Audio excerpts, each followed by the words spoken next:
Hello friends, તમારું સ્વાગત છે મારા કિચનમાં। તો આજે આપણે બનાવીશું ઉત્તરાયણ સ્પેશિયલ સુરતી ઊંધિયું।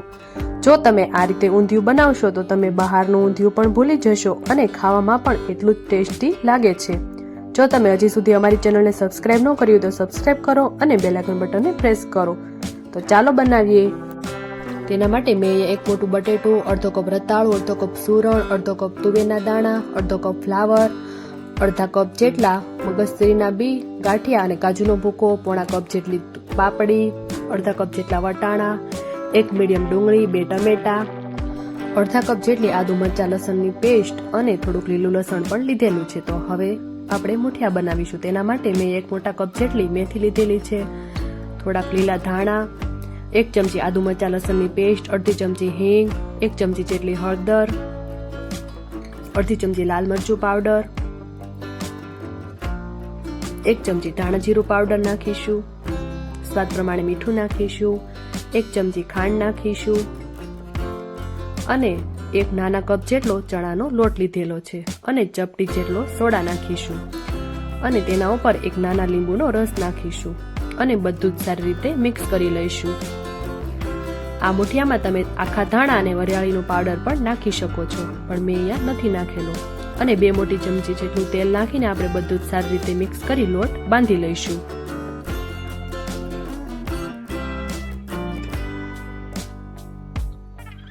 જો તમારા ઘરમાં મેથી ઓછી ખવાતી હોય તો તમે ઓછી પણ લઈ શકો છો, પણ મેં અહીંયા 1 મોટા કપ જેટલી લીધેલી છે।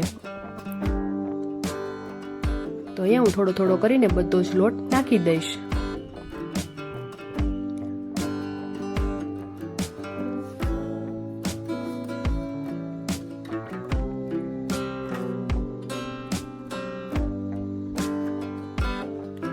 મારે અહીંયા પાણીની જરૂર પડી નથી, કારણ કે મેં મેથી તરત ધોઈને લીધેલી છે, એટલે મારે પાણીની જરૂર પડી નથી।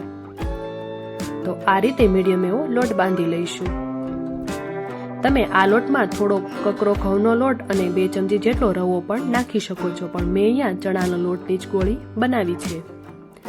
હવે તેની નાની નાની ગોળી વાળી લઈશું અને જો તમારે નાના નાના મુઠિયા બનાવવા હોય તો તમે એ પણ બનાવી શકો છો। થોડો તેલવાળો હાથ કરીને નાની નાની ગોળી બનાવી લઈશું। તો આ રીતે મીડિયમ સાઈઝની બનાવી લેવાની। તો આ રીતે હું બધી જ ગોળી બનાવી લઈશ।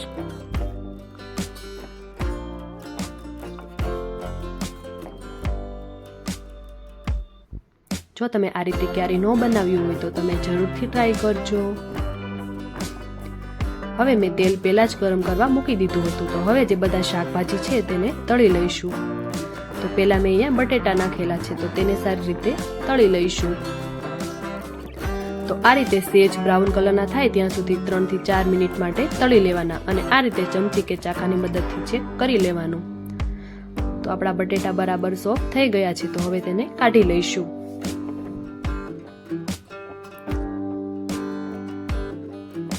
જો તમે આ રીતે તળીને ક્યારે ન બનાવ્યું હોય તો તમે જરૂરથી ટ્રાય કરજો। હવે તેમાં અડધા કપ જેટલું રતાળું અને અડધા કપ જેટલું સૂરણ છે તેને પણ સાથે નાખીને તળી લઈશું।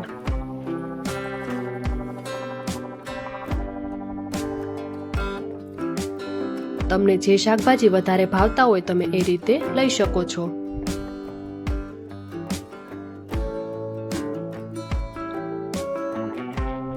તો રતાળું પણ આપણા બરાબર સોફ્ટ થઈ ગયા છે, તો હવે તેને પણ કાઢી લઈશું।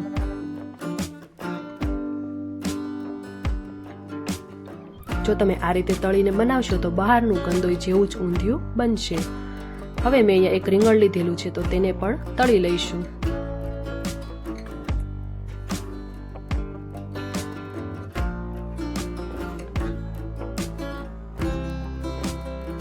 હવે અડધા કપ જેટલું ફ્લાવર છે તેને પણ તળી લઈશું।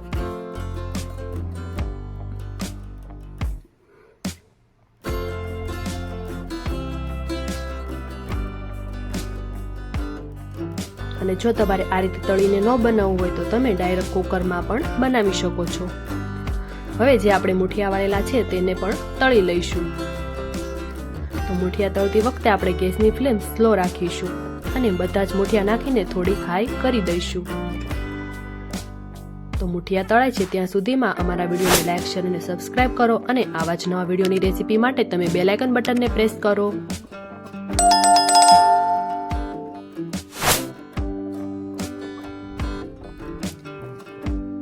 તો હવે આપણે વચ્ચે વચ્ચે હલાવતા રહીશું. થોડા બ્રાઉન કલરના થાય ત્યાં સુધી આપણે તળાવા દઈશું. મુઠિયા વધારે લાલ ન થઈ જાય એનું ધ્યાન રાખીશું, એટલે આપણે ગેસની ફ્લેમ થોડી સ્લો કરી દેવાની.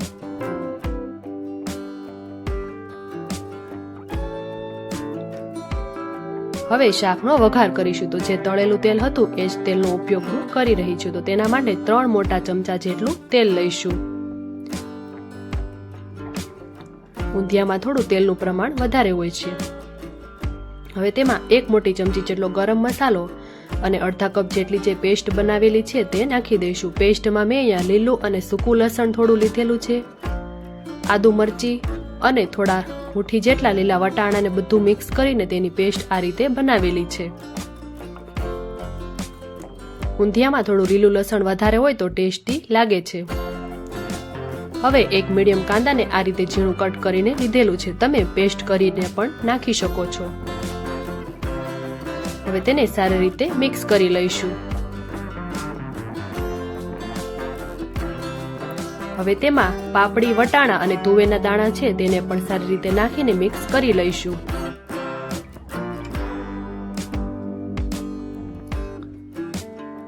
તો આ રીતે આપણે ચમચાની મદદથી હલાવીને તેને 3 થી 4 મિનિટ માટે ઢાંકીને ચડવા દઈશું.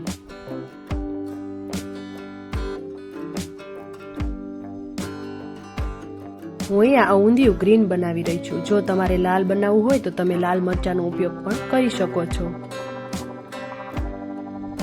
હવે તેને સારી રીતે મિક્સ કરી લઈશું. મેં અહીંયા 7 થી 8 મરચી, 1 ઇંચ આદુનો ટુકડો અને અડધા કપ જેટલું સૂકું અને લીલું લસણ લીધેલું હતું. તમારા ઘરમાં જે રીતે તીખું ખવાતું હોય એ રીતે લઈ શકો છો. હવે તેમાં 2 મીડિયમ ટમેટાને આ રીતે કટ કરીને લીધેલા છે તેને નાખીને હલાવી લઈશું અને તેને પણ થોડી વાર માટે થવા દઈશું. તો તમે જોઈ શકો છો બધું જ બરાબર સોફ્ટ થઈ ગયું છે. હવે તેમાં આપણે જે તળેલા શાકભાજી છે તે પણ નાખી દઈશું. હું અહીંયા આ ઊંધિયું એકદમ કોરું બનાવી રહી છું, પણ તમારા ઘરમાં રસો ખવાતો હોય તો તમે થોડું પાણી નાખીને રસાવાળું ઊંધિયું પણ બનાવી શકો છો. જો તમે આ રીતે કોરું બનાવશો તો પણ ટેસ્ટી લાગશે અને રસાવાળું બનાવશો તો પણ એટલું જ ટેસ્ટી લાગશે. હવે તેમાં 2 ચમચી ધાણા જીરું પાવડર, 1 ચમચી હળદર પાવડર,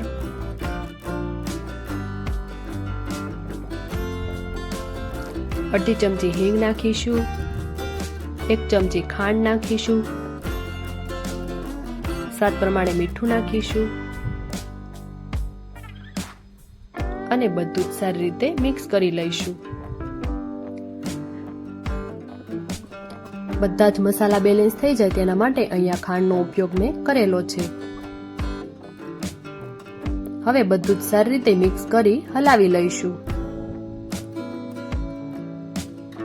અને અડધા ગ્લાસ જેટલું પાણી નાખીશું. તો તમે જોઈ શકો છો બધું જ પાણી એબ્ઝોર્બ થઈ ગયું છે અને તેલ પણ ઉપર આવી ગયું છે.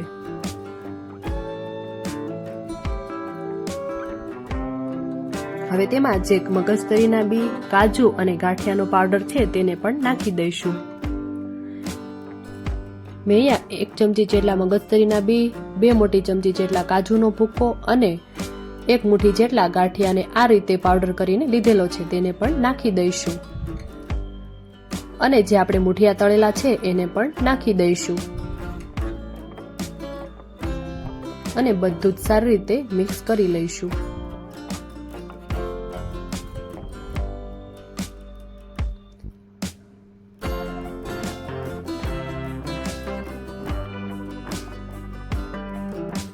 હવે મેં અહીંયા શાકભાજીમાં કાચા કેળા નહોતા એટલે મેં કાચા કેળા નથી લીધા, પણ મેં અહીંયા 2 પાકા કેળા લીધેલા છે તો તેને હું લાસ્ટમાં નાખીશ. જો તમારી પાસે કાચા કેળા અવેલેબલ હોય તો તમારે એ બટેટાની સાથે જ ફ્રાય કરી લેવાના. તો તૈયાર છે આપણું સુરતી ઊંધિયું, ઉત્તરાયણ સ્પેશિયલ સુરતી ઊંધિયું. તો ઉપરથી થોડા લીલા લસણના પાન ઝીણા ઝીણા કટ કરીને અને થોડા લીલા ધાણા નાખીને આપણે બધું જ સારી રીતે મિક્સ કરી લઈશું અને હવે એક બાઉલમાં સર્વ કરીશું. તો તૈયાર છે ઉત્તરાયણ સ્પેશિયલ સુરતી ઊંધિયું. જો તમે આ રીતે ક્યારે ન બનાવ્યું હોય તો તમે જરૂરથી ટ્રાય કરજો અને મને કમેન્ટ બોક્સમાં જરૂરથી જણાવજો કે તમને આ રેસીપી કેવી લાગી. હવે ઉપરથી થોડા લીલા લસણના પાન અને થોડા લીલા ધાણા નાખીને આપણે સર્વ કરીશું. તો તૈયાર છે ટેસ્ટી એવું ઉત્તરાયણ સ્પેશિયલ ગ્રીન ઊંધિયું કે સુરતી ઊંધિયું. વિડીયો પસંદ આવે તો વિડીયોને લાઇક, શેર અને સબસ્ક્રાઇબ કરજો અને આવા જ નવા વિડીયો માટે તમે બેલ આઇકન બટનને પ્રેસ કરજો. Thank you for watching.